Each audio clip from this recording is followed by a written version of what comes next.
নমস্কাৰ। আজি আমি শিকিম এক্সেলত কেনেকৈ এড, মাল্টিপ্লাই, ডিভিজন আৰু ছাবট্ৰেক্ট কৰে। প্ৰথমতে আমি এড কৰাটো শিকিম। এড কৰিবৰ কাৰণে এখন টেবুল আগৰ পৰা মই বনাই থৈছোঁ ইয়াত। এড কৰিবৰ কাৰণে এটা ফৰ্মুলা আছে। ফৰ্মুলাটো হৈছে যিটো কলম আপুনি এড কৰিব বিচাৰে তাৰ তলত যিটো চেল আছে সেই চেলটোক ক্লিক কৰি ইকুৱেল চাইন মাৰি SUM লিখি ব্ৰেকেট ষ্টাৰ্ট যিটো কলমৰ পৰা আপুনি এড কৰিব বিচাৰে সেইটো ক্লিক কৰি টানি দিব যিটো কলমলৈকে আপুনি এড কৰিব, যিটো চেললৈকে আপুনি এড কৰিব বিচাৰে। তাৰপিছত ব্ৰেকেট ক্ল'জ কৰি এণ্টাৰ। অট'মেটিকেলি ওপৰৰ গোটেইকেইটা চেলৰ এডিশ্যনটো তলত আহি যাব।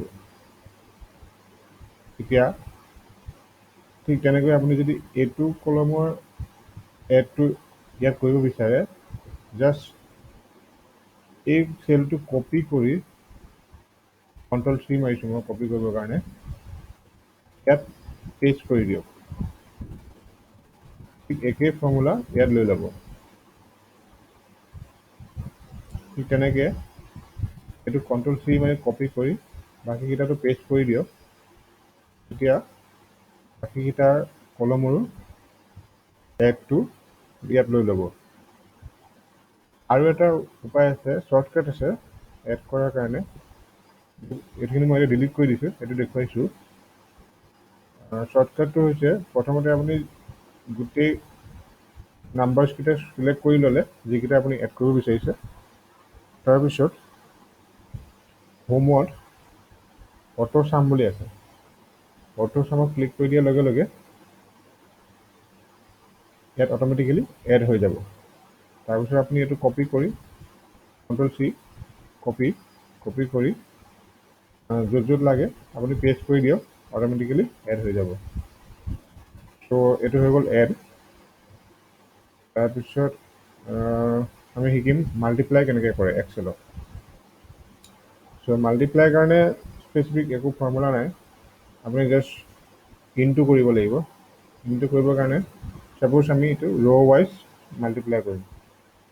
এই তিনিটা নাম্বাৰ আমি মাল্টিপ্লাই কৰিম আৰু সেই মাল্টিপ্লিকেশ্যনটো আমাক এইটো চেলত লাগে। কি কৰিব লাগিব, আমি ইকুৱেল চাইন মাৰি যিকেইটা চেলৰ ইনটু লাগে সেইকেইটা আমি ক্লিক কৰিব লাগিব। ছাপ'জ 12 ইনটু 36 ইনটু 23 কৰি আমি এণ্টাৰ মাৰি দিলোঁ। ইয়াত অট'মেটিকেলি মাল্টিপ্লিকেশ্যনটো লৈ ল'লে। আমি ঠিক আগতে যেনেকৈ কৰিছিলোঁ, এইটো কপি কৰি ইয়াত যদি আমি পেষ্ট কৰি দিওঁ, তেনেকৈ ইয়াৰ মাল্টিপ্লিকেশ্যনটো নিজে নিজে লৈ ল'ব। ছাপ'জ এইটো B4 C4 D4 মানে 13 41 47 লৈছে। ঠিক তেনেকৈ এইটো চালে আপুনি B5 C5 D5 লৈছে। ঠিক তেনেকৈ।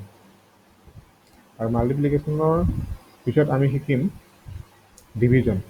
এক্সেলত ডিভিজন কেনেকৈ কৰে। ডিভিজন কৰিবলৈ ইকুৱেল 12 মানে যিটোক আপুনি ডিভিজন কৰিব ডিভাইডেড বাই যিহে ডিভিজন কৰিব সেইটো 12। মই ইয়াত 12ক ডিভাইড কৰিছোঁ 36ৰে। চ' 12 ডিভাইডেড বাই 36 কৰি এণ্টাৰ মাৰিব। তাৰপিছত কপি Ctrl+C আপুনি অট'মেটিকেলি গোটেইখিনি পাই গ'ল। ইয়াত এটা প্ৰব্লেম হৈ আছে কি, পইণ্টৰ পিছত বহুতকেইটা নাম্বাৰ আহি আছে। এইটো আঁতৰাবৰ কাৰণে আপুনি চেলত ৰাইট ক্লিক কৰি ফৰ্মেট চেলত গৈ নাম্বাৰছত ক্লিক কৰি ডেচিমেল প্লেচ 2 কৰি দিয়ক। অলৰেডি এইটো হৈ আছে ইয়াত, গতিকে আমি কৰিব নালাগে, অ'কে কৰি দিছোঁ জাষ্ট। এইটো পইণ্টৰ পিছত জাষ্ট দুটা হৈ গ'ল। ঠিক সেই পইণ্টৰ পিছত গোটেইকেইটাতে লাগে আমাৰ, এনেকুৱাকৈ লাগে। গতিকে আমি ইয়াত যদি পেষ্ট কৰি দিওঁ, গোটেইখিনিত ফৰ্মুলাটো নিজে নিজে লৈ ল'ব। তাৰপিছত ছাবট্ৰেক্টৰ কাৰণে ঠিক একেই ফৰ্মুলা, ইকুৱেল যিটোৰ পৰা আপুনি ছাবট্ৰেক্ট কৰিব সেইটো আগতে ক্লিক কৰিব, তাৰপিছত মাইনাছ যিটো ছাবট্ৰেক্ট কৰিব সেইটো পিছত ক্লিক কৰিব, কৰি এণ্টাৰ।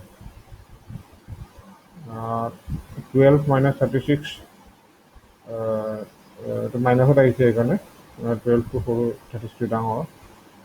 ছাপ'জ এইটো লাগে আপোনাৰ এতিয়া 120 মাইনাছ 73, কপি কৰি ইয়াত পেষ্ট কৰি দিয়ক 7।